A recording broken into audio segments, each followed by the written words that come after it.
So I wanted to welcome everybody and thank you so much for attending the second of the many workshops that's planned for the general plan update and the housing element update. My name is Lakshmi Rajagopalan and I am the project manager for the general plan update. And with me, I have staff from the city and staff who are part of the consulting team.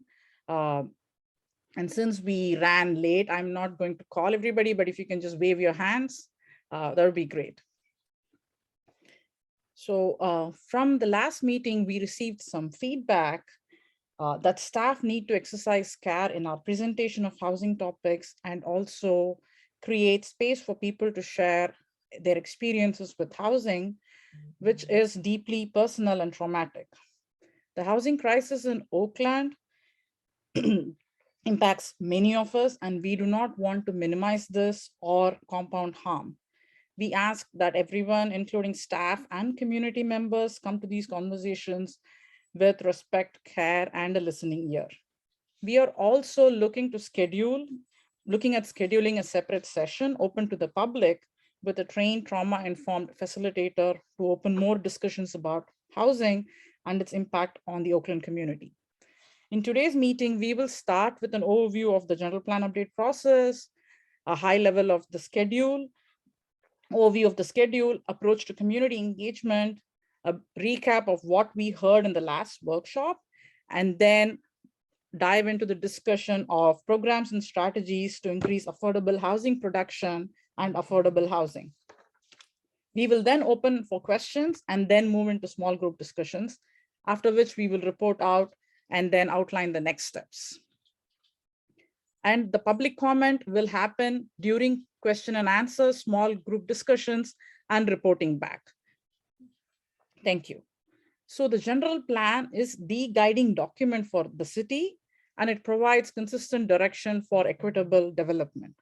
It also provides an opportunity to engage our community in the planning, decision-making process, and an opportunity to reduce racial inequities. Most of the city's current general plan were developed over 20 years ago. And with this comprehensive update of the general plan, the city has the opportunity to advance its commitment to create a fair and just city through equitable goals, policies, and implementation measures. The general plan update will be conducted through using a racial equity lens to identify the racial and equity impacts of the proposed policies and programs and to identify equitable approaches. The general plan update. Sorry, Lakshmi. I see somebody was saying they don't see the language icon. I don't know if someone. Yeah, please check the bottom of your screen. It's where you see the raise hand feature, the little reactions button, your mute and video audio settings, all of that. It's a globe icon that says interpretation. And if you click on that, there'll be 3 channels that you can choose from: English, Chinese, and Spanish. Please select the one that you'd like to hear. That's hopefully that helps you find it. Okay. Thank you, Hazel. And we will post, we will post the slides and the ones from the last workshop on the website. So the general plan update is happening in 2 phases, mainly because some topic areas, or as we call them elements, are required to be updated by early 2023. Some of them are required to be updated sooner than the others. So in phase 1 of the general plan update, the city will be updating the housing element, the safety element, and creating a new environmental justice element, and also looking at industrial lands policy. In phase 2, we will be updating the land use, transportation, open space, and will create a new infrastructure and facilities element. Next slide, please. Even though the update is happening in 2 phases, work that's happening in phase 1 is going to inform work that's happening in phase 2. The community engagement effort for this general plan update process is key and will be extensive and inclusive. As you can see from the screen where we call out outreach, there will be several types of community engagement happening throughout the entire year and moving beyond in phase 2 of the general plan update process to engage and to provide input. And finally, through the racial equity lens, we will identify actions to affirmatively further fair housing, increase community assets, decrease exposure to pollution, and improve the overall health of the community. Fine. Next slide, please. Thank you. So the development of the housing element, which is why we are here today, is structured around certain state mandated periods of when the element has to be adopted, available for public review, and for the state itself to review the draft. And then once the state finishes its review, it will be available again for public review. So as you can see from the schedule, the draft element will be available first for public review in the first week of May, and then again in October through the element through before we bring it for adoption. As with the general plan process, inclusive engagement is key, where there will be several types of community engagement throughout the entire year focused on housing, a period of focused engagement, including housing specific activities that are similar to these workshops, and stakeholder group meetings, which is occurring now and into the spring. There will also be other opportunities to share input over the year, including town hall meetings, neighborhood workshops, community hub meetings, pop-up events, and an online survey that will be released in the spring. As I mentioned before, the housing element will be available again for public review in October. Next slide, please. Thank you. As mentioned earlier, the community engagement process for this general plan update will comprise of an extensive outreach process, including engaging stakeholders throughout the community with additional resources dedicated to engaging communities who are historically underrepresented and excluded from traditional planning processes, and who are most negatively impacted by the city policies. All community input shared will be used to ground truth data based on people's lived experiences, inform areas of focus for the general plan elements, and will guide development of general plan policies.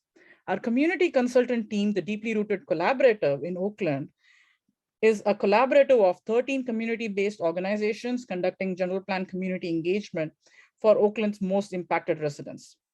This includes working class community, communities of color, unhoused folks, formerly incarcerated folks, youth, undocumented folks, and folks who are experiencing environmental justices. So the photograph that you see was a pop-up event that was held in Acoma Market in December, where resources were available, including information about city resources to address Oakland residents' immediate needs, such as contact information for housing services, contact information for human services, and other types of contact information. All these event summaries and meeting recordings will be posted on the website in the community events and public meetings page a week after the event. We will post the translated documents in Spanish and Chinese soon after. So our Deeply Rooted partners have conducted engagement events in Fruitvale, Chinatown, Eastmont, and San Antonio, with even more locations to come. Over the period of November through December, they have reached out to over 925 people. This does not even include the event at the Oakland Asian Cultural Center that was just 2 weekends ago. But they are making sure that demographics of people who are being engaged are representative of the city. At a recent event at Acoma Market, they had the chance to speak directly with some individuals who attended, and they heard 3 main topics. They heard that neighborhoods are like villages, and that neighborhoods and neighbors care and support each other, but that displacement is affecting these communities, and that some of the people who came to the event had moved or had been forced to move to different parts of the Bay Area. And to combat that, the city needs to talk to most impacted communities to find solutions. Some other issues and solutions that came up: affordability is a key concern, especially as people's rents continue to increase. They found that some people stated that they would never be able to afford a house in the Bay Area. The need to build affordable housing and rent control were also expressed, as well as providing permanent housing for unhoused individuals. Other issues that intersect with housing that had come up include safety and environmental justice concerns like fire, economic issues, and close collaboration with our deeply rooted partners will help us create a feedback loop so that community input directly informs the housing element and general plan update process, and so that people feel heard. So moving, talking a little bit more about the housing specific activities that we have planned. This is the second of 4 housing workshops.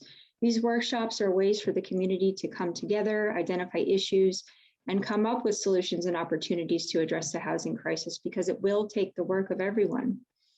At the last workshop, we introduced the housing element, and people told us more about considerations for where housing should go, as well as sharing some other strategies that I'll show in just a few slides. Tonight, we're asking for ideas about even more strategies and solutions. At workshop number 3, that will happen in March, we'll talk more specifically about ways to preserve affordable housing, protect tenants, and surface any anti-displacement strategies, as we have heard time and time again that this is a key community concern. At workshop 4, the public review of the housing element will occur. The draft will be available. That will include the full sites inventory, where the city will be planning for housing sites, key strategies, and housing actions. And this workshop, we want to make sure that this reflects what people have been telling us. So just a quick recap of what we heard at workshop 1. Overwhelmingly, we heard that people were supportive of housing generally, and were very interested in strategies to promote more affordable housing.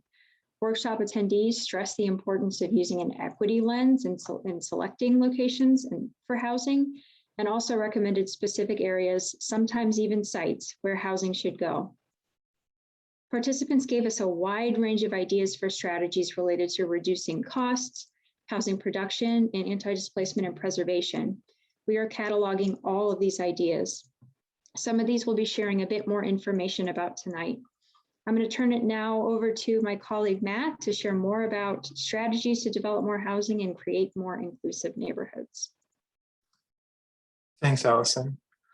So like Allison said, I'm going to talk a little bit also about the housing element process itself, as well as the housing context in Oakland, and point out some of the challenges and potential strategies that can be used to meet the city's housing needs. So what is a housing element? The housing element is a blueprint to meet the housing needs of all Oaklanders, and it must be certified by the state.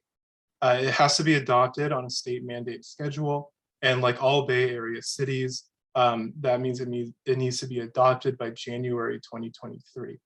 And it will cover the next 8 years from 2023 to 2031. And it's important that the element be adopted within that state schedule, or else the city may have to pay fines, risk litigation, and lose eligibility and priority for state grants that would otherwise be available for planning efforts related to affordable housing.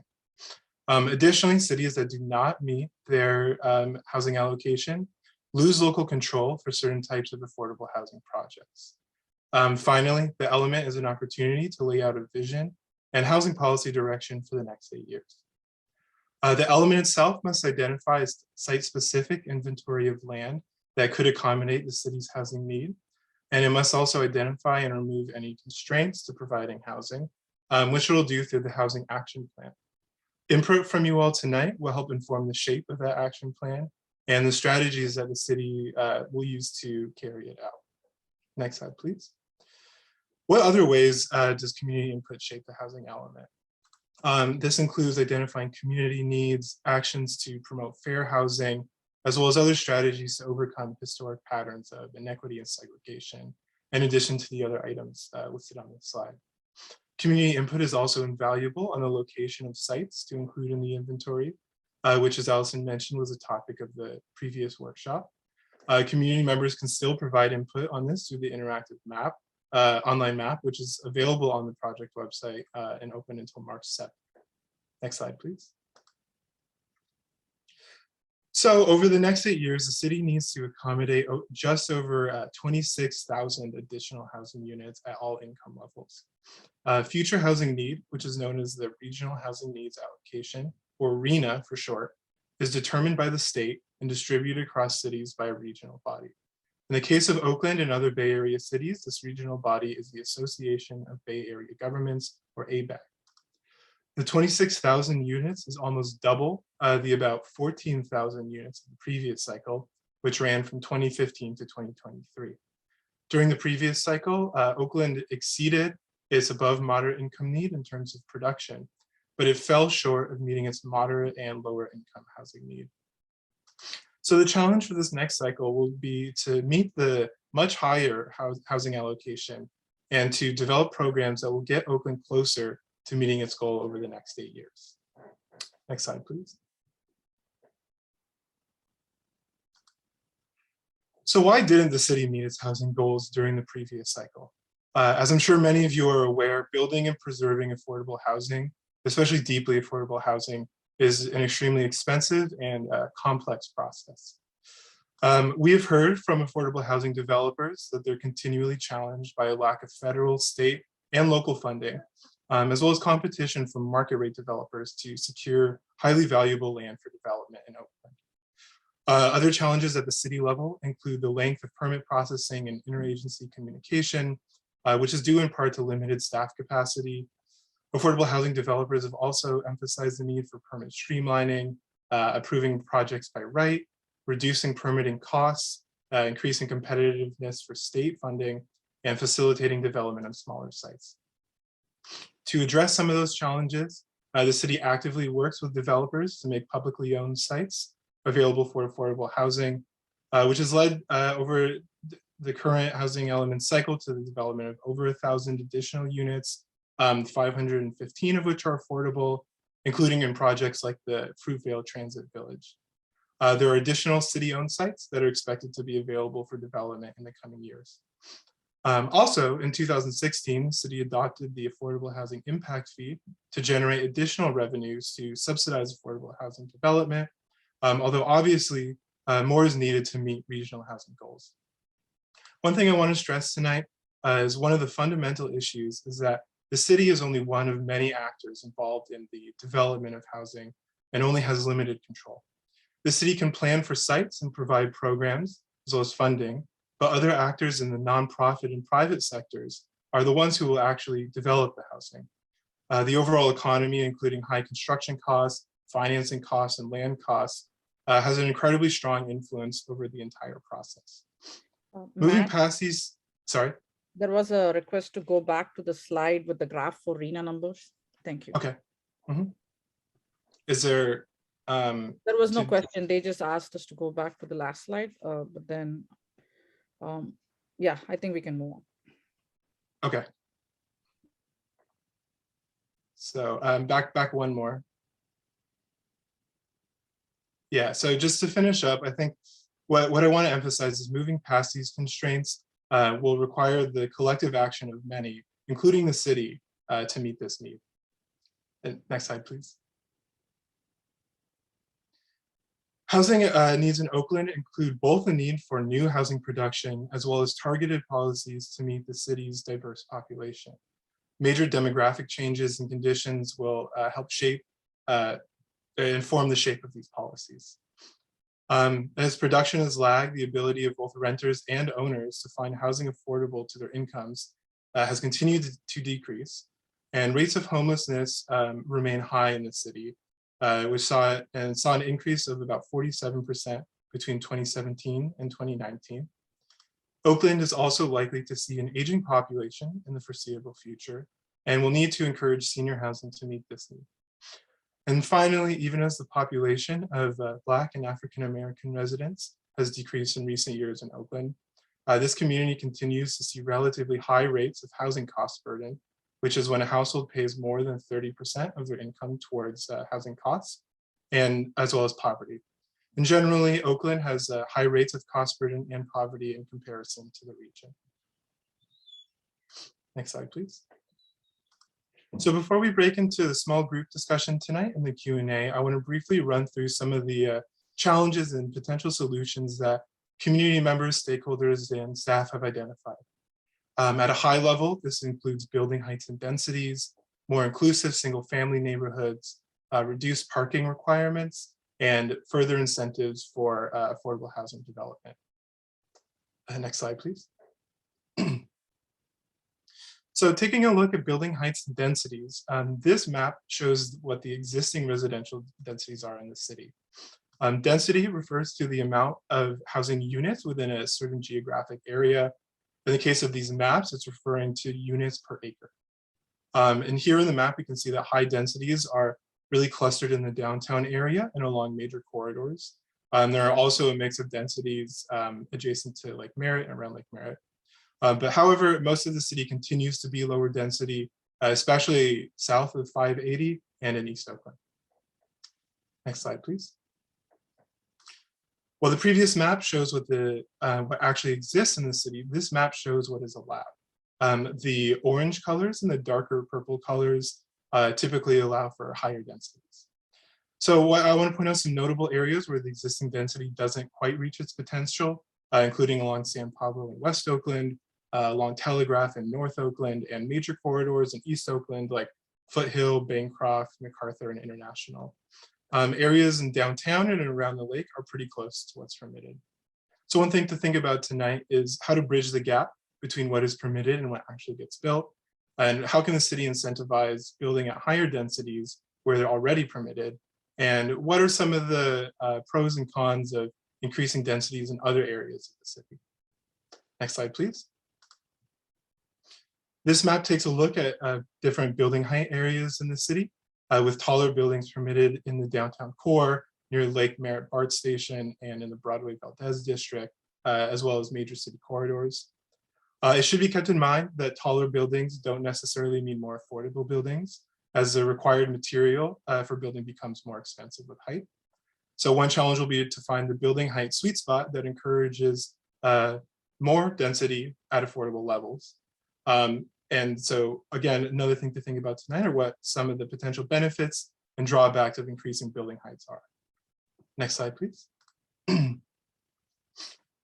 There have been a lot of recent changes, both at the local and state level, about increased development and accessibility in single family areas. So one thing to consider then are the ways the city can further open up these neighborhoods, which tend to be higher resource to people from all demographic and economic backgrounds. Reduce barriers for accessory dwelling units, or ADUs, is one potential strategy. And another is increased capacity to perform lot splits and streamlined approval under new state law, SB 9.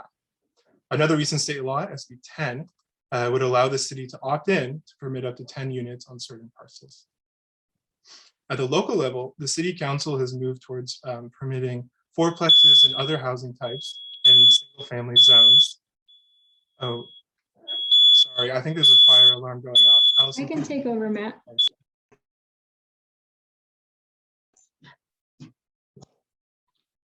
So just to wrap up, at the local level. Oh, it just came off. I can. All right, sorry about that. So anyways, but at the local level, the city has moved towards permitting fourplexes and other types in single family zones, which could help open up these neighborhoods and make them more accessible. So another thing to think about tonight are what are other ways the city can allow and encourage different housing options in these neighborhoods. Next slide, please. Further, parking is a major cost driver in new development. Like some neighboring cities, Berkeley and Emeryville, Oakland could consider new approaches to parking regulations, including further reducing or eliminating parking minimums. Oakland has already eliminated parking minimums in the downtown area. This would help potentially increase capacity, reduce development costs, and make affordable housing development more feasible. And this could be a particularly powerful tool near transit and other amenities where parking is less needed. So what are some of the benefits of reduced parking you see, and what are some potential drawbacks of this approach? Next slide, please. And then finally, we're looking for new ways to incentivize affordable housing development in Oakland, since the old ways haven't been able to bridge the housing gap. Recent state laws like AB 1763 and AB 2345 increase the density bonus for completely affordable projects. And the density bonus means that developers can go beyond what's permitted by the city in their project and provide more units than would otherwise be possible. Funds from the Affordable Housing Impact Fee go into the Affordable Housing Trust Fund, which also subsidize affordable development at the city level. And the city also provides financial assistance for affordable housing projects through federal funds like CDBG or HOME, both of which can help pay for permitting and other development fees. So another question I want to pose for tonight are what are some other ways the city can encourage and help fund affordable housing projects.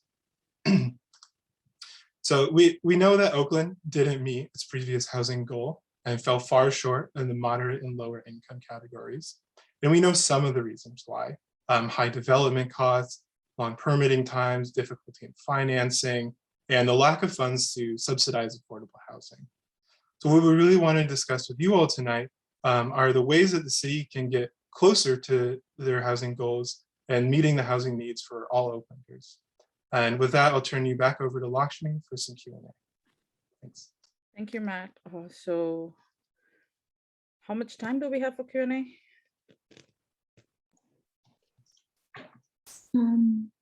Looking at the schedule.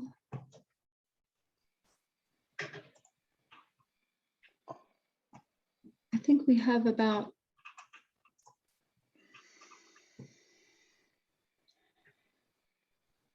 15 minutes. Okay, so if you have questions, please raise your hand and also post your questions in the chat, and we'll call on in the order that we we see the raised hands. The first one is Ms. Starr, Iris Starr.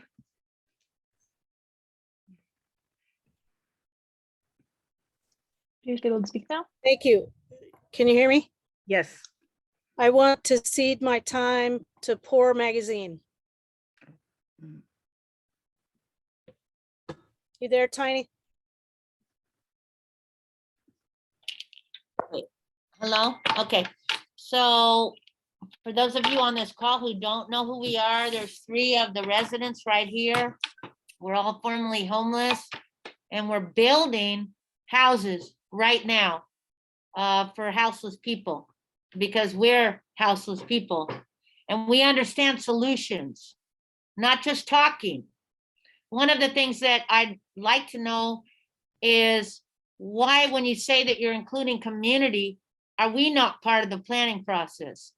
Why is Sogorea Land Trust, First Nations, Indigenous leaders on land liberation? Why is Homefulness, Poverty Scholars, who've been houseless for most of our life, not part of this?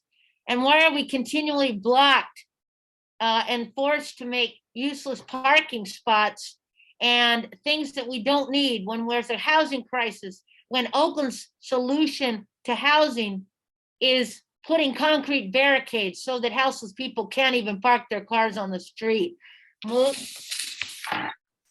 Yeah, well, again, like my sister was saying too, all of us coming out of poverty and struggle, we have found out too that, you know, places like the city of Oakland, building department, are not set up for folks like us coming out of poverty. Even some of the language that is being utilized in some of these permits and some of these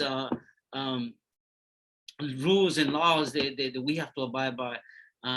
Yeah, just again, that we include, you know, people who themselves are being firsthand impacted in some of these housing solutions.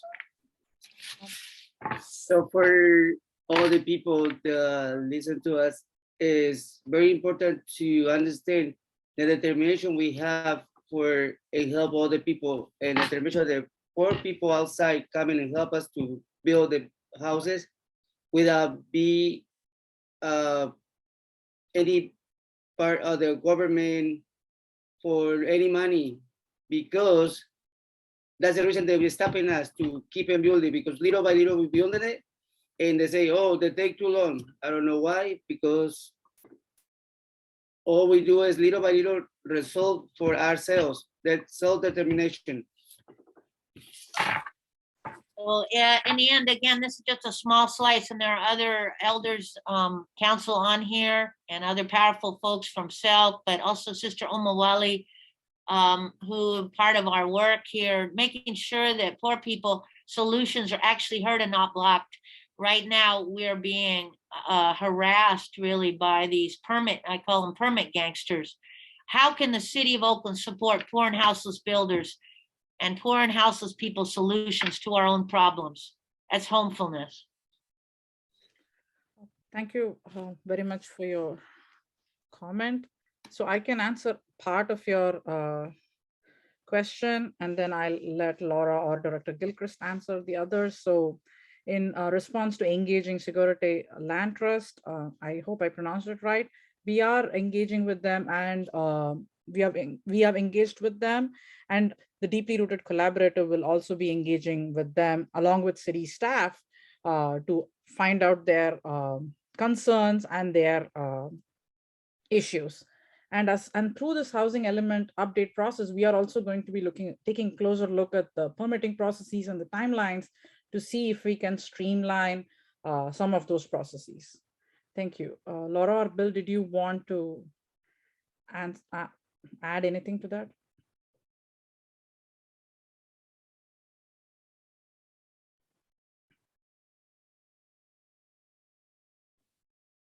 I Bill? see Bill has his hand up.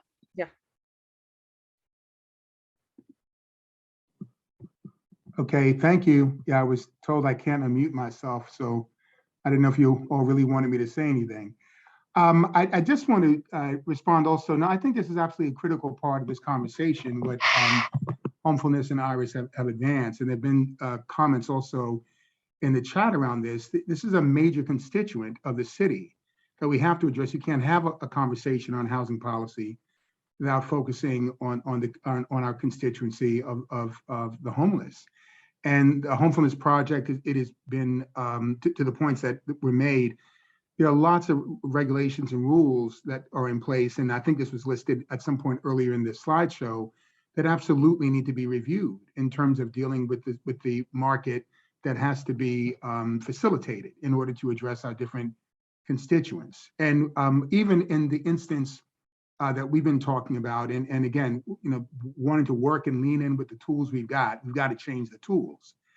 And there are means and methods around getting parking waived, but that is another bureaucratic process. Typically, you have to apply an application for a variance to be granted. There are paths that can happen, but so much of this could be done more easily.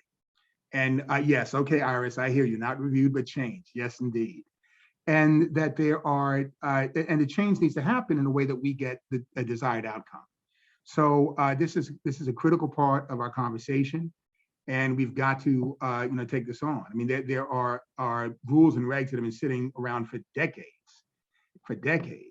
that really respond to a different kind of urban environment than we're facing now. So again, this has to be a big table. Everybody has a stake in this. Has got to be in this conversation and implementation. And no, I think these are all critical points that are being made. And I'll just say one other thing. I noticed a couple of the chat remarks around the 131 items. And I think that was posted, I believe one of our folks, I think Janelle might have been, you posted it in the chat. We do also want to lean in to make sure that what we come up with by means of new goals, new metrics, new programs are things we're committed to and that we are going to be able to measure and implement. And I also, I think I acknowledged one other comment about doing things differently, looking at different approaches, and I think radically different approach I saw in a comment as well. Yeah, and the baseline is if we always do what we always did, we're always going to get what we always got. And we have got to make these changes in response to our market realities. So I think it is right to challenge, bring this, we've got to act on it. And there's some explanations as to why things are, but we do need to make these changes. So, okay, and Laura, I don't know if there's anything that you wanted to add or speak to procedurally. Yeah, no, I see you, Janelle. Yep. No, Bill, I think you did a very good job. Okay, thank you. Now you're going to put me on mute again. Thank you, Bill. The All next right, person, okay. The No, next, but this is absolutely important information that we're sharing, and we have got to lean in. I encourage you in the breakouts, bring it. And when we report out, please, let's make sure we report out for what everybody has said in these groups. We're here to share and learn from each other. And again, I would just say, as you break out in the groups, please do not be intimidated by any planeries or expertise or any of that nature. We are all here to learn from each other tonight. Okay. Thank you, Bill. The next person with their hand up is Bridget C.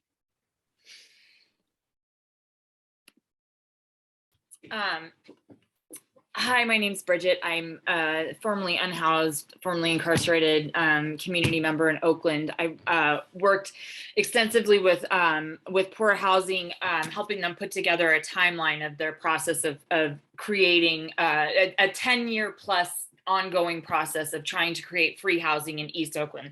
Desperately needed free housing, free. And that timeline, I put it in the chat a couple of times, essentially works as a blueprint of how all of these policies, many of the policies that you're outlining, saying that are going to be implemented, have not been followed, and pretty much every interaction with the city, Poor Magazine encountered basically like roadblocks to construction. As low-income builders, as new builders, this is a foreign process, and they made every effort to be in conversation with the city. Never once were ways for them to save money, were very like deserved breaks and reductions in costs mentioned. They were blindsided again and again and again. I hope everybody will read that timeline. You know, you talk about you want the community to feel heard, and I've been in enough processes with the city to really be wary of that, because having the community feel heard oftentimes seems to be just a way for you to claim community engagement, and parroting what the community is saying doesn't mean anything. And I'll say, you know, I mean, we can all agree that that Oakland's policies, housing policies, have been an abject, inexcusable fucking failure. People's lives have been lost at increasing rates that continue to increase. And so people at Poor Magazine, I mean, the people, the community members that have supported and kept the unhoused community alive in Oakland are the unhoused community members. And they've done so most times without help from the city, and most times despite obstruction from the city. Those community members have created practices that could be implemented as policy. They have created policies that have been shut down. I mean, you should be asking the unhoused community who should be priority number one. There's no reason that anything else should be a priority. Market rate housing, that's ridiculous. People's lives are at stake right now as we speak. You should be asking those people, what have you done to survive, and supporting those movements. You should be asking those people, what have we done to hurt you, and stopping that immediately, our most vulnerable members of our community. And you should be asking people, what do you need, and allowing them to state those needs and allowing them to create the policy. And honestly, those people should be compensated generously for that expertise, because the interpretation, the policies that have been implemented by city officials has led us here. So you need to go to the experts, the people who are surviving this every day, and allow them and compensate them, because their expertise comes at a very high cost, and they should be the ones creating our housing policy.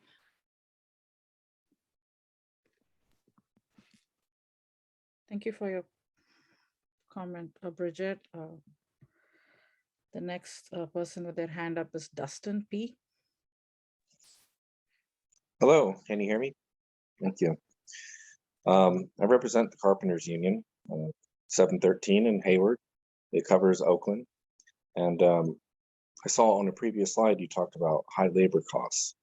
What I want to say about high labor costs is there's a higher cost to labor when we have irresponsible contractors out there that take advantage of the workers building this. They surf on Craigslist and hire these guys for $15 an hour. Some of them are, you know, honestly, we can deal with in San Jose, deal with people who are living in hotels, bust in under a coyote, work for under minimum wage and bust out. There's an illegal labor market that happens too. My question is the city going to, now that making this on record, is the city going to make sure that they hire responsible contractors to build this? You know, our Carpenters Union, we take people from all walks of life. We have a program called Helmets to Hard Hats that bring in veterans that wouldn't really have a shot anywhere else to acclimate back to society. We've had members that have been living in their cars and they joined our apprenticeship program. And, you know, they immediately start making $30 an hour and learning a trade and learning to make a living. Are the people who are going to be building this, are they going to be able to even afford to live there? You know, I understand the balance between market rate and affordable housing, and there should be a balance between that. But we need to make sure that, you know, the people who are building this, that they have health care, that their contractor is providing that the contractor is providing local hire, that at least 20%. I mean, there's a lot of PLAs in a lot of cities that at least require that at least 20% of the people who are working on that project are from Oakland residents. So the money stays there. You got to think about the whole ecosystem of this. If you just want to think about the bottom line, it's profit over people, and that's a downward spiral. It's not going to help. I mean, I know every city is behind on affordable housing, and they want to get it done as quick and as cheap as possible, but there's a higher cost to this. So, I mean, I would say pay attention and make sure that you guys make the right decision here, you know, with core values of, you know, a future for the people who built it and for the people who live in the city. Thank you. Thank you, Dustin. The next one is Christopher Norman.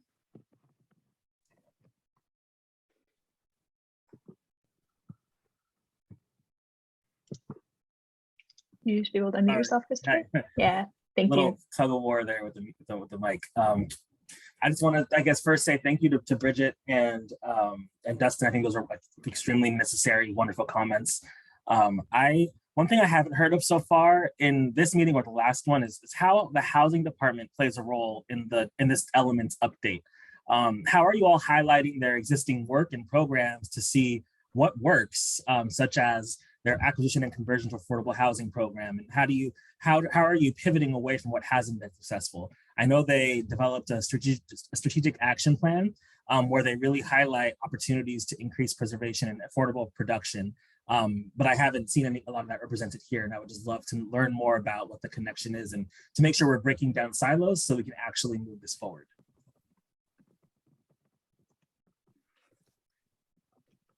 Thank you, Chris. So we have 3 more hands. After I call on them, we can move into breakout discussion groups. So the next person is Hope Williams.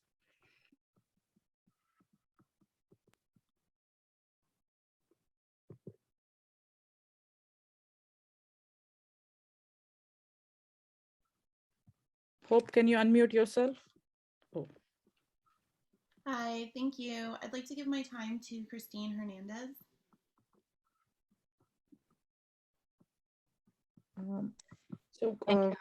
Thank you. Yeah. I'm sitting, well, first I want to say thank you to Bridget and Dustin. They both spoke my heart. And I'm sitting in this room I shared last go around so very reluctantly. I don't place very much hope in this process. And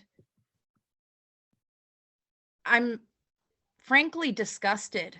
I'm completely disgusted that we didn't start this conversation with solutions for those most in need. And I understand, and I've heard and I've listened that there's a supposed plan for integrating these voices, but I have no trust that you will accomplish that. And I have no trust that if you do accomplish it, you'll do anything of value with it. You've demonstrated, maybe not this body, but the city of Oakland, the building department has demonstrated who they feel is entitled to live with dignity in the city of Oakland. And it's not the people on the street. It's not the moms who, the families who suffer.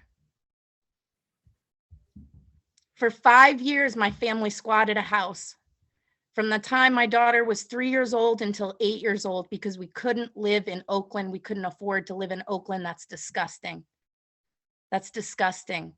This conversation needs to start with solutions, not a bunch of nonsense and bullshit.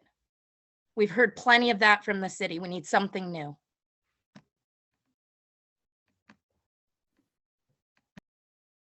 Thank you, Christine. So Chris Norman had a question about how the housing department and the planning department work together. So Laura, do you want to take that question? Yeah, so we do have regular meetings with the housing department. They're giving feedback on the process of the housing element. We also work with them on, regularly on the policies, as well as really looking at how programs are working or not working. And so they are, integrated in what we're doing and also in moving forward.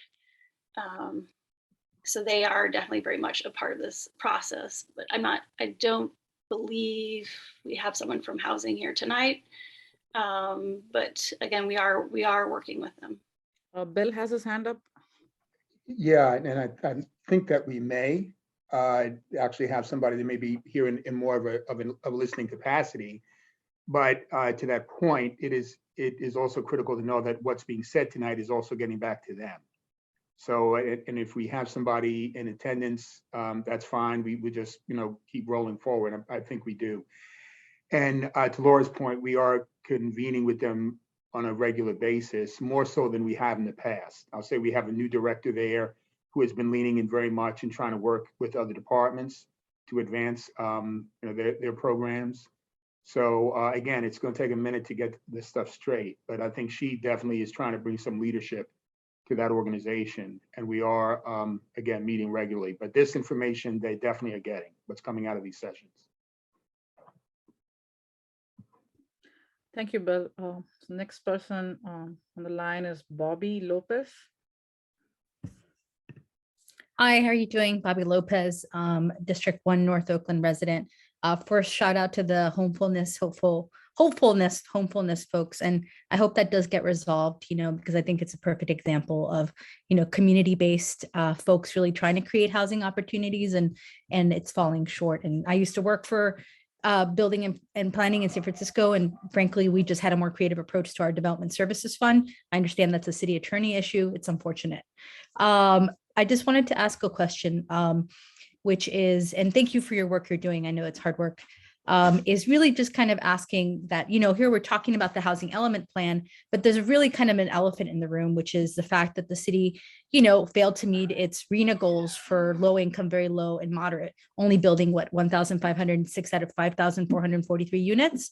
And to me, there's something outside of that, which is what kind of financing plan does the city plan to put forward to actually meet that? I mean, I think there could be some creativity around zoning. There could be some reviews about our affordable housing impact fees, our inclusionary housing fees, actually implement a public lands policy. But at the end of the day, what is the financing plan to build affordable housing and low-income housing and housing for unhoused?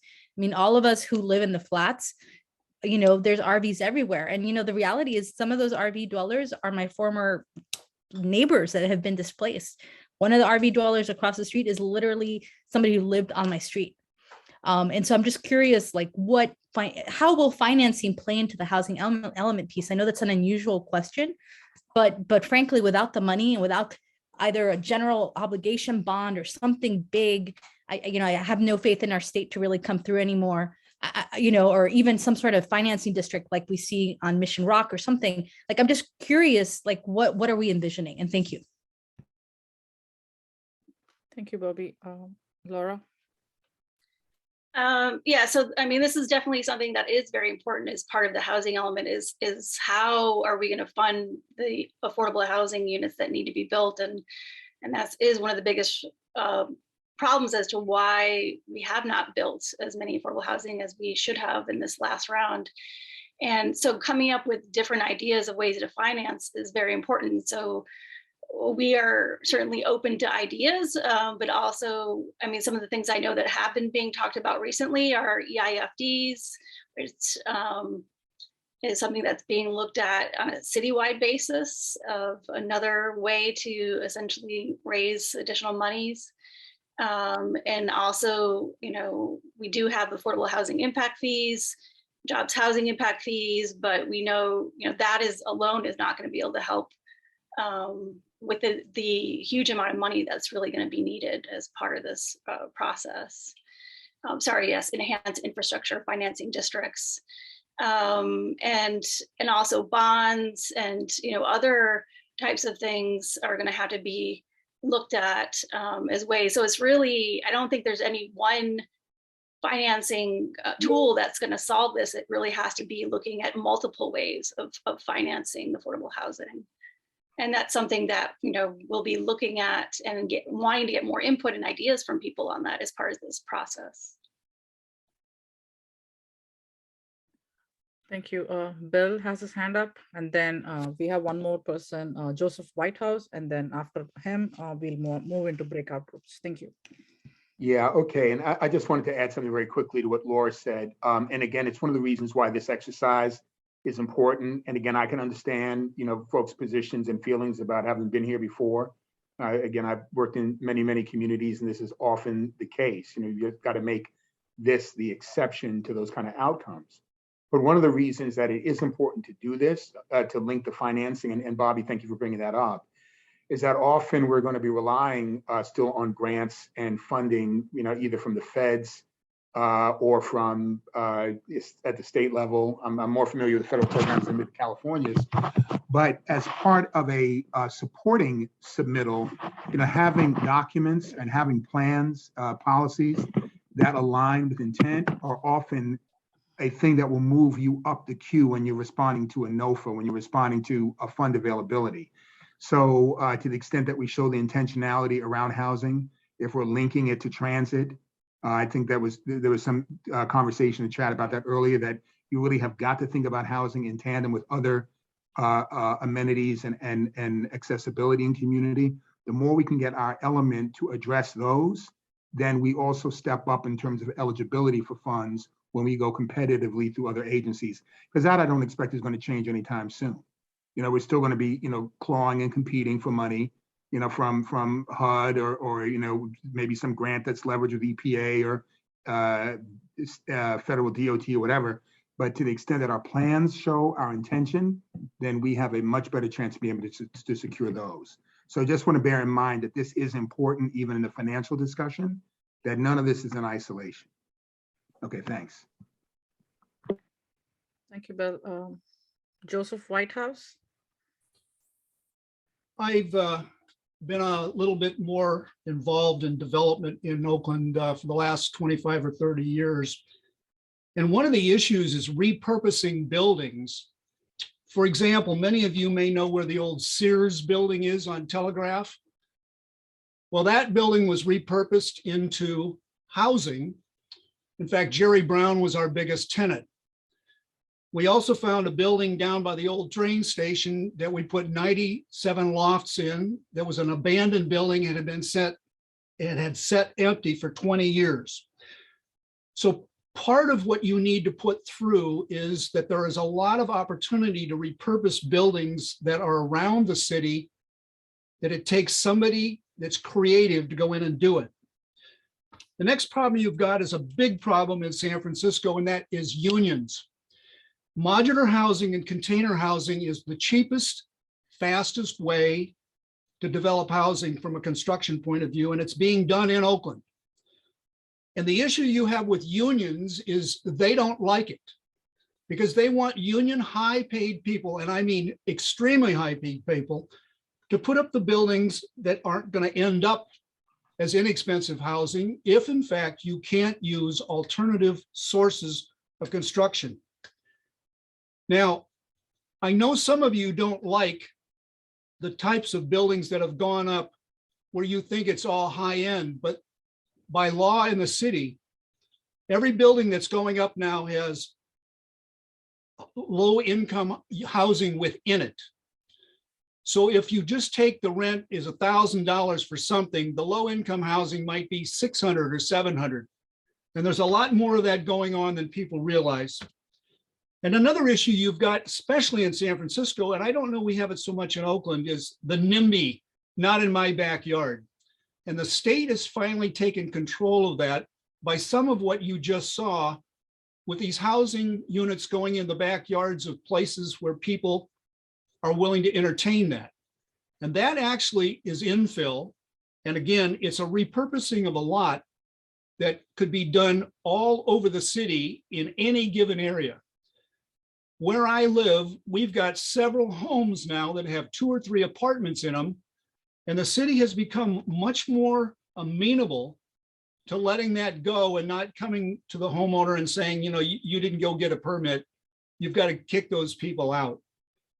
There are alternatives to doing a lot of things, but you need on your side the people that do the development and the contractors that do the building.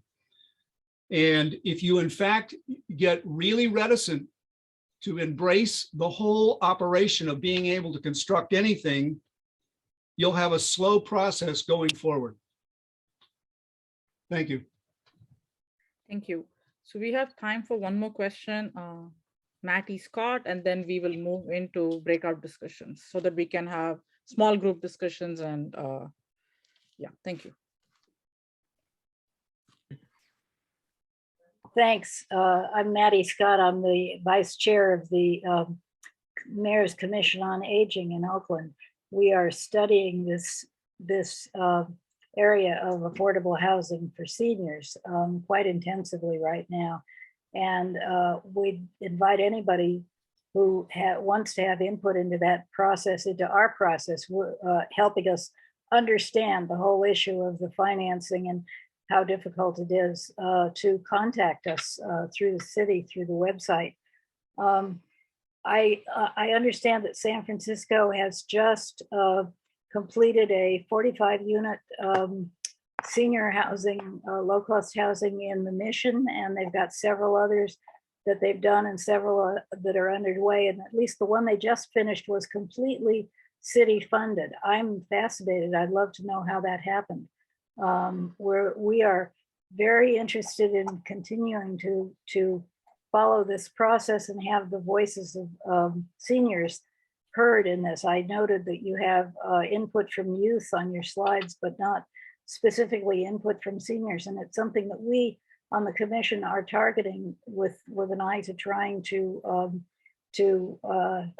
help the situation move it along. So please include us in your process, include us in your outreach at a commission level, because we're interested in participation, and seniors are the fastest growing group in our population.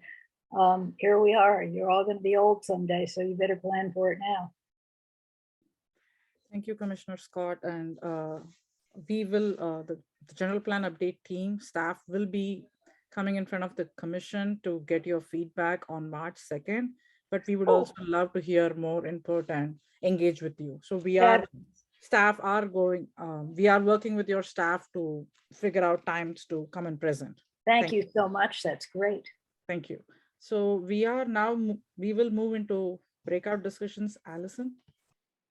What were some of the things that you talked about in your groups or in your group? We were excited to, I'm going to keep reporting and reporting back, but we had a lot of focus on affordable housing and also, ways to affordable housing, having more housing in neighborhoods, SB 9, SB 10, different kinds of housing, and making people feel safe, if they're unhoused, to be, to still feel safe by having safeguard zones and things of that nature. And, but I'll do a report out, yeah. Although Chris thinks we just need more housing in general and not just affordable housing, because we just have not produced enough housing in the city. Well, just to be clear, I'm very much supportive of affordable housing. We clearly are falling very far short of our goals there. Yeah. So Chris, maybe Chris has a more holistic kind of an approach, affordable housing plus market rate. It sort of feels like we need to just produce more housing, right? It seems like the money for affordable housing is not going to come any way other than by requiring it to, either come from fees or by percentages. Mm-hmm. Well, no, that there are many creative options now, and there is a lot of money out there. There's more now than there has been in a long many not years, nearly the scale that's needed. But Yeah, Yeah, we have to it's, wait and see but how the, I don't know, billions that the governor has promised through, whatever yeah, they're called, expedited housing programs or whatever they are, right? Another, yeah, accelerator just like this and month, yeah, acceleration, no, accelerated program and so on. It's gonna come. it's pumping out there, but and there's more private money that's going into affordable housing now. So it doesn't all have to be through the inclusionary program. Um, there can be other creative ways, and things like the land trust. Like San Francisco is proving that. Oakland Land Trust is doing a great job in doing a variety of different strategies.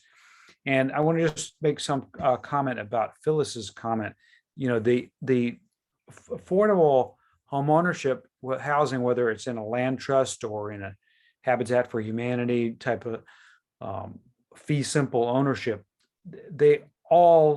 every program is going to come with some resale restrictions, because that's the only way you can guarantee that it's going to go to people who really need it. But even though there are restrictions, people do appreciate some equity. It's a kind of a misnomer that or misunderstanding that it's like not going to have any increase in value. And in fact, you can look at some statistics on those people who have become below market home owners, whether they're in different programs, and see that actually, their return on investment way outpaces, what they would have had as a renter if they'd put their money and invested it in whatever else. Well, Jim, I don't know if you've looked at the proposed TOPA in Berkeley, but there is no equity for the people, for the tenants. So I would hate to see that same thing in Oakland, because you end up with Right. two classes of people being called homeowners, and they're disadvantaged Right. people who get taken advantage of every time, if you will. Yeah, So, I'm in support of you. Yeah, that if there is a tenant opportunity to purchase or that kind of a land trust, then it needs to be more than just rental. It needs to be to have some equity. It's still going to be limited equity, but it can be some equity. Awesome. Thank you guys for carrying on your conversation. I'm looking forward to hearing Rajiv's report out to the rest of the group. Welcome back, everyone, to the main group. Hope you had good discussions. I will go ahead and call on people to report back, noting that the chat is saved. All of this will be saved and documented. Rajiv, do you want to give us a brief summary of what your Sure, group went over? absolutely. We had an exciting group. One of the focuses we had was on promoting affordable housing, and not just rental housing. Our group really discussed creative ways to promote ownership, affordable housing, because that's the way to have community members have a stake in the community and not be displaced over time. We discussed innovative approaches like land trusts, involving Habitat for Humanity, also incentivizing nonprofit developers to play at the same level as the for-profit developers when housing sites are available, through affordable housing overlays, through additional density bonuses that go even beyond what the state offers so that they can compete for the same sites. One person mentioned that while it's unfortunate that several schools are closing, that does open up an opportunity for us for promoting more affordable housing. How can we creatively tap into that for those sites? At least one member of our team looked for creative ways to expand the spectrum of sites available through support for SB 9, which is the new bill passed, which allows you to lot splits and have other units on the site, SB 10, and all of those tools to actually increase the housing site supply. Our group also had a very healthy discussion about the unhoused and the homeless, that we need wrap around services for the homeless. And then two things on that. One is to allow for a much greater diversity of housing types to house the unhoused, which one member said that Oakland actually has started doing that, which is temporary housing, RVs, tiny homes, ADUs, and also safe car zones, for example, so people are not camping out on the street in their cars and they feel safe. And then our group also then talked about, while we talk about transit-oriented development and more density around transit, the fact is that transit is highly infrequent in Oakland, aside from BART. And we need to think about shuttles like Emeryville has to really move people around from where they are to where they need to go. And we need multiple shuttles to foster that in the community. And then also we need to disincentivize, investors from buying homes just to generate a profit. Thank you. Thank you for sharing. Laura and Bill, your group is the next up on my list. Laura, I'm going to turn it over to you. Okay, sorry, I just was trying to compile summarize my comments, but I'll just go through. So let's see, we had, there's definitely a lot of concerns, I think, of how about housing our currently unhoused population. Also, let's see, looking at really the way our current regulations in the city are impeding development and ways that we can make changes to that. Let's see, needing to have strategies of how to keep our Black population here and stopping gentrification, really wanting to have more development and upzoning in areas such as around the Rockridge BART station, Temescal and Montclair areas. Let's see, wanting, transit-oriented development, really that the idea that when we're providing affordable housing, we also need to have it near transit so that people are able to utilize transit and getting around and don't have to drive.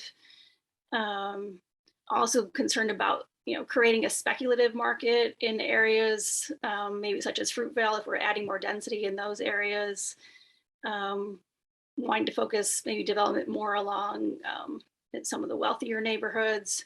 Also wanting to increase inclusionary and impact fees that have utilizing underutilized commercial buildings for housing, also vacant lots that maybe that could be used that have church property that could be used for affordable housing.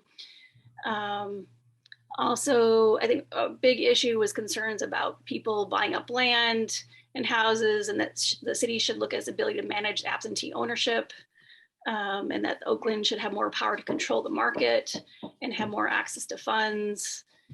Maybe looking at transfer taxes for expensive housing. Last year, I think there was a bill, let's see, that increasing the penalties for a city. Oh, yeah. So this was, we had somebody from Bonta in our group. So there was a bill that had increasing penalties for cities not meeting the deadlines for the housing element. So could there actually be a way to allow cities to have more time to do their housing element? If there's to allow for more engagement from the community. And let's see. And we also were looking at other ways, maybe that I think there's more discussion about how San Francisco has creative use of their development services funds that can help with fees for affordable housing projects and waiving of certain permit-free fees. And I think, hopefully, I don't know, Bill, did I miss anything? Yeah, the only thing I was going to add, and it gets to the point you were making before, Laura, about time and time that the state allows and all that, was that we also wanted to, yeah, right, okay, Janelle's grabbed it, and on looking at having a period for a truth and reconciliation process, and I don't know how much of that's been done in other jurisdictions in California. I know Greensboro, North Carolina has taken on a similar process relative to an event that happened there in the 80s, 1980s. But I also wanted to be mindful that, okay, great, thank you. Tiny's idea. The other thing about the plan is that just because this period that the state's mandated on dates ends, it is not the time we stop planning. We keep on moving forward. There are going to be ideas and concepts that we come up with the day after something is adopted. It doesn't wait another 8 years for us to pursue. So I think one of the things we want to look at coming out of this is how do we create an ongoing stewardship of community with the city, with other partners, and keeping this plan moving and responsive in the way it needs to be. Because there are going to be some things we find we got wrong and we need to fix. And we just have got to have a constant engagement in that process. And I think that's something important. We don't want to miss that. But that also offsets the fear that, okay, well, the state hit this deadline and once it's done, the drawbridge is up and no more conversation. No, we've got to keep it moving. That's it. Thank you. No, that's really interesting to hear all of this. Up next is a group of multiple facilitators. I don't know which one of you wants to report out, but Alicia, Audrey, and Lauren. I can report out. I took the notes. Yeah, so we talked about having more finance options for developing affordable housing. One participant pointed out that it's a lot easier to finance market rate housing if all you have to do is go to the bank and get a loan. Whereas for affordable housing, you have to stack on tax credits. So it would be great if there's a more straightforward financing process for that. Another thing that came up was community land trusts. One participant secured a community land trust in her home using Measure KK funding, and found that that process was, pretty challenging and pretty limited. It was difficult to navigate the requirements. It's bureaucratically slow, and ultimately $40,000 in fees came out of their funding that they would have used for repairs simply because the landlord had neglected the property for 20 years. So the program definitely has potential, but could be streamlined and reevaluated. Another thing that came up was And we need to resource land trusts. Thank you. Thank you. Another thing that came up was developing in places like Rockridge, so a pretty built out place with high cost of land. So there's going to be a lot of challenges. How do we prevent things like land speculation if we upzone properties in Rockridge? Another topic was ensuring affordable housing is not built near freeways and other environments that are polluting, such as even businesses like a smog center could cause pollution in a neighborhood. So we need to be mindful of that. Some ideas for the next workshops would be exploring the vacancy tax and exploring the topic of holding landlords accountable when they violate laws. And also another concern was transfer tax and how the city can make a lot of money off of that. So it's in their best interest if properties are being sold at higher rates. So how do we balance those sort of issues? Another topic to explore would be creating a separate affordable housing department with different rules, regulations, and resources to help better service the people who are trying to create solutions for themselves. So yes, that is what we had. Thank you. Allison and Lakshmi, your group. Yes, I can go, and then Lakshmi, if you have anything to add. So important strategies that we discussed include ADU incentives for homeowners. We will look into this and email the entire group. Other strategies include study of rezoning citywide, especially adding in the hills, and ways to enforce density changes. We also, another idea included private sector paying for development because they're the ones who benefit, a vacancy tax for rental units, studying how a progressive tax might look the longer a vacant property is left open. Could there be an increased tax for that? Supportive Senate bills like SB 35 and SB 330 that can serve as funding sources, but also looking at project labor agreements and local hires, a way to keep money in the city. The concept of the future being vertical. Land is a limited resource, but there are certain considerations that need to come with that: traffic, blocking the sun, congestion. So transit needs to be planned in conjunction with that.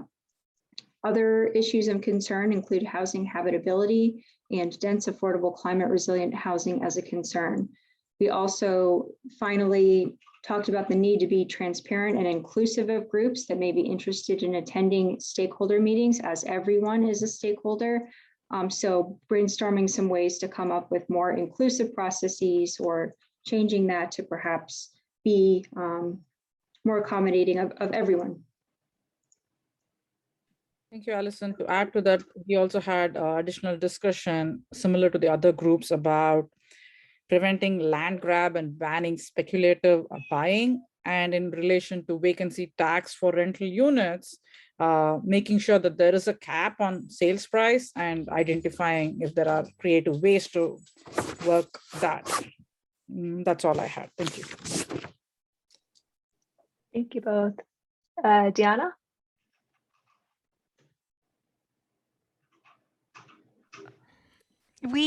Some of the strategies that our group discussed included form-based codes and standards to increase the number of housing units that can be built on a lot, making sure we're building the type of housing that is needed for families, building more housing around transit corridors, making it as inexpensive as possible to build housing, cutting the red tape wherever possible, getting rid of the one kitchen rule to allow for more creative housing solutions, such as like shared housing or co-housing, preserving existing affordable units, and also making use of existing buildings, vacant buildings.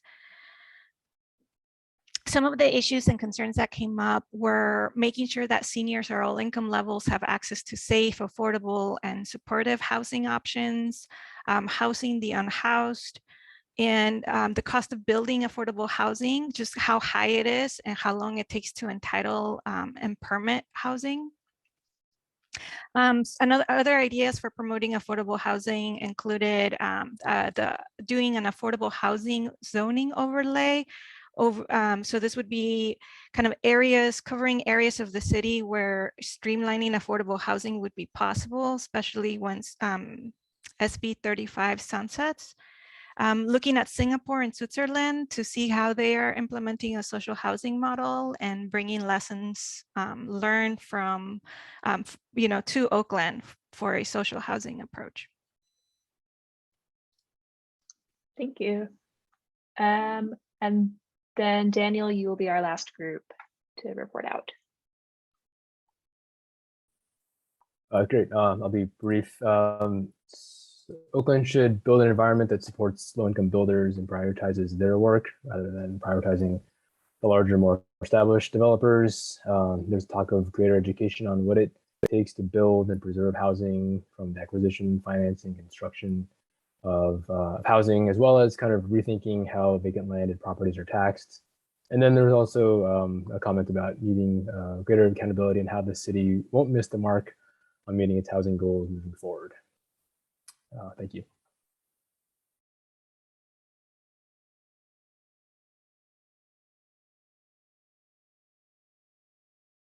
Okay, I think that was the last of our small breakout discussions. Right. Thank you. So Hazel has posted a questionnaire in the chat, and thank you very much for attending today's meeting and providing us with your feedback. And these questionnaires are also available in Spanish and Chinese if you wanted to provide your responses in those language. And please also let us know if we have missed asking any questions, or if you've missed any topics, and how we can improve our outreach and engagement moving forward. You can email us at generalplan@oaklandca.gov, and we will definitely look into your feedback. So please register for the mailing. So these are some of the upcoming workshops. So staff will be presenting at the Youth Advisory Commission tomorrow, the Mayor's Commission on Persons with Disabilities. There are going to be town halls in the last week of March and first week of April, and additional housing element workshops. There is also going to be a Coma Market pop-ups, And finally, we will start posting additional meeting information as soon as we have them. There was and then please do visit the general plan website for more information. And I've also posted the link in the chat about to sign up for email updates and where we can find all the meeting notes and the recordings. So all the meeting notes and summaries have been posted. We will take another week to post the translated notes, and we are working on posting the recording for the previous workshop by tomorrow. Thank you. Yes, and we'll announce the date of the third workshop in the follow-up email that we're going to send to all of you, and at which point it will be posted on the website. Okay, can we grab that one question from Maddie Scott and you can bring us home with it? Sure. Commissioner Scott? Thank you. Well, I'm looking at your list of upcoming events and it looks like you have us confused with the Mayor's Commission on Disabilities. No, so we are coming. You're coming to us on the first Wednesday of March, I hope? Yes, on March 2nd, I think. Oh, that's my birthday. Thank you so much. I'll see you then. Yes. No, so we are meeting with the Mayor's Commission on Persons with Disabilities and also the Mayor's Commission on Aging. So we are Great. meeting both. Yeah. Thank you so much. Thank you. Yep, and we'll provide more information about the stakeholder meetings and perhaps a new format. Perhaps they take the shape of listening sessions instead in the follow-up email as well. Yeah, I'm picking up the vibe there, and I think it absolutely is the right thing to get more folks mixed in the conversation. So across different perspectives that engage the community needs to be defined as broadly as we can make it. So that's good stuff. Yeah. So thanks to our group members for pointing that out. Thank you very much, everybody. Good night. All right, thank Thanks, you all for everyone. being a Good part of night. it.